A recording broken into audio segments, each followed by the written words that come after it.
All right, so and now we're gonna do how to sew a button. There are two types of buttons that you're gonna find. I'm just gonna do the harder one only because when I did both of them, I did a video of it, recorded. It was too long, so I'm gonna try to ramble less and go ahead more. There are two types: flats, shanks. Shanks are way easier, way easier, as in you just don't do one step because the shank is there. So we're just going to do the flat top. So get outs. So things you need to sew a button. These are things you should always have, whether you are an expert seamstress or you just like kind of cash about it. And that's needle, sharp side, holy side, thread, and a button. Most of the time, when we mean buttons, I guess we're talking about button repairs. You're already going to have the button. If you're real fancy and you're tired of just regular threads breaking, they do sell a button carpet kind of thread. It's a lot thicker, as you can see, and it's nice. It works well. It does add some bulk, but it's generally nice if you're really heavy duty on your buttons or any closures that are, or you're ripping constantly. This isn't thread that will not usually break. I tend to sew with 100% cotton thread. I just prefer it. You can't use it on everything. The chemicals in the leather will break this down, so you have to sew with a polyester. Polyester is in general stronger. So to sew buttons, oh gosh, oh here we go. Woo! Cut thread. I like to do, yeah, here. I like to do a double-sided method with this, or a 2-strand thread. So threading, I don't really have any tips. It's something that you do so often, I feel you eventually get, it becomes muscle memory.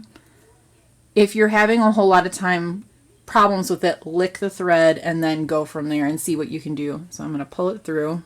It is, because this is on a bobbin, some smaller little spool. It is a little curlier, but it'll eventually straighten itself out. So knot it. I always like to do 2 knots most of the time because knots will fly through at the speed of a greased turd and through any thinner weave. So thicker weaves, I guess it's okay to do 1, but I like to just do 2 anyways. Straighten it out. Now determine where you would like your button to be sewn. There is an old lady method, and I will show you how they usually, or I was initially taught sewing buttons. I won't do it because I hate it. So pick your pot, where you're doing it. There sounds good to me. Most buttons have 4 holes, some have 2. Shanks just have the 1, so you're just going over and over through the shank hole. Shank hole. I like to go across and across. So up and through.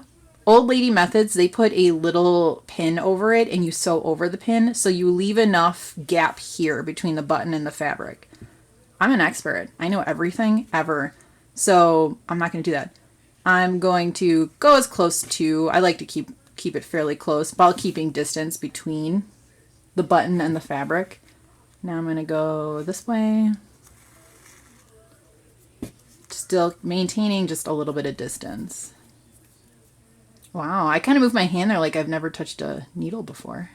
I don't love hand sewing, but I'm not about to learn how to do this on my machine. A lot of machines now, the digital machines will have like a function where it'll sew a button on, but I'm not terminatoring that stuff. What if the machines take over and it's like requirement? If this happens, the reason this is happening is because I have 2 strands of thread. Yank it a little bit, it'll pull them both through at the same length. All right, so you can keep going with this as much as your small or enlarged heart desires. It doesn't matter, really. Oh, this focus is in a different land, I feel like. So now what I'm doing is, depending, if you can keep going as much as you like. I stab up but don't go through the button. So pop on out here, whoop. And now what I'm going to do is create a thread shank. So I have this here and I'm just going to start wrapping it around.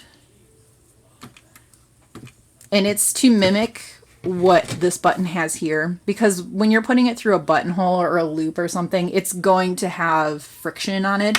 So this helps kind of centralize those threads. So, because one thread's going to break, but many threads probably won't as easily. So I'm pretty happy with that.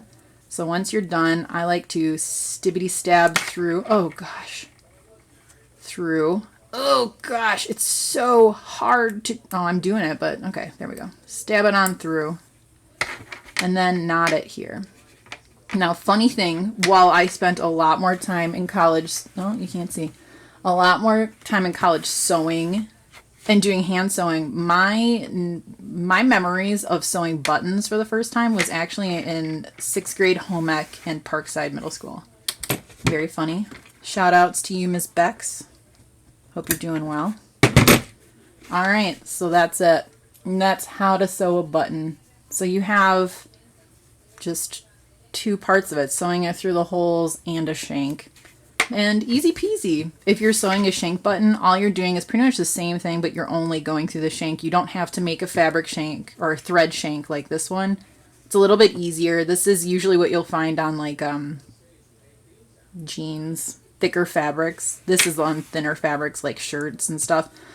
But yeah, that's how you sew a button. I hope you learned something. If you didn't, I hope I gave you good memories of 6th grade burning cookies in Miss Becker's class at Parkside Middle School, Watoma, Wisconsin. Yeah.